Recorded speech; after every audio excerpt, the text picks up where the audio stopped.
வணக்கம். வறட்டு இருமலை நீக்குவ எளிமையான வீட்டு வைத்திய முறைகளை பற்றி இந்த பதிவில் நாம் தெரிந்து கொள்ளலாம். அதற்கு முன்பாக ஆழியா சேனலை இதுவரைக்கும் சப்ஸ்கிரைப் பண்ணாதங்க, சப்ஸ்கிரைப் பண்ணிடுங்க. பக்கத்தில் இருக்கிற பெல் ஐக்கானையும் மறக்காமல் ப்ரெஸ் பண்ணிடுங்க. முதலில் எலுமிச்சை மற்றும் தேனை பற்றி தெரிந்து கொள்ளலாம். இருமல் சளி தொல்லை இருக்கும் பொழுது உடலுக்கு விட்டமின் சி சத்து மிகவும் அத்தியாவசியமாக தேவைப்படுகிறது.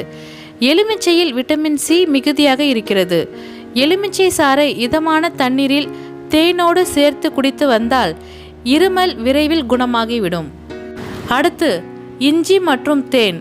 ஒரு சிறு துண்டு இஞ்சியை நறுக்கி 1 டம்ளர் தண்ணீரில் கொதிக்க வைத்து வடிகட்டி அதோடு சிறிதளவு தேனும் கலந்து குடித்து வந்தால் வறட்டு இருமலுக்கு தீர்வு காணலாம். ஒரு நாளைக்கு 3 முறை இதை குடித்து நல்ல பலனை எதிர்பார்க்கலாம். அடுத்து உலர் திராட்சை பற்றி பார்க்கலாம். 50 கிராம் உலர் திராட்சை மற்றும் 50 கிராம் வெல்லம் சேர்த்து தண்ணீரில் கொதிக்க வைக்க வேண்டும்.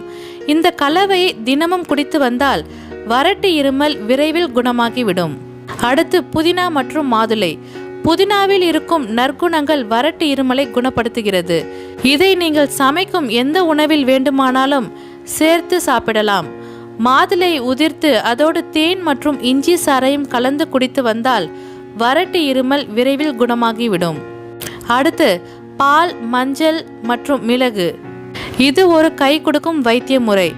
பாலில் மஞ்சள் தூள் மற்றும் மிளகு தூள் கலந்து குடித்து வந்தால் நுரையீரலில் தேங்கி இருக்கும் சளி மொத்தமாக வந்துவிடும்.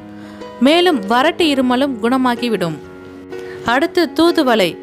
சளி இருமலுக்கு தூதுவளை சிறந்த மருத்துவ உணவாக பயன்படுகிறது.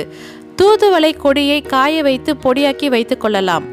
வறட்டு இருமல் ஏற்படும் பொழுது 1 டம்ளர் சுட தண்ணீரில் 1 டீஸ்பூன் அளவு தூதுவளை பொடி மற்றும் தேனோடு கலந்து குடித்து வந்தால் வறட்டு இருமல் குணமாகிவிடும். மேலும் இது போன்ற பல பயனுள்ள தகவல்களை தெரிந்து கொள்ள ஆழியா சேனலை தொடர்ந்து பார்த்துட்டே இருங்க. உங்களோட ஃப்ரெண்ட்ஸ்க்கும் ஷேர் பண்ணுங்கள். அதோட உங்களோட கருத்துக்களையும் சந்தேகங்களையும் கமெண்ட்ஸில் பதிவு பண்ணுங்கள். நன்றி.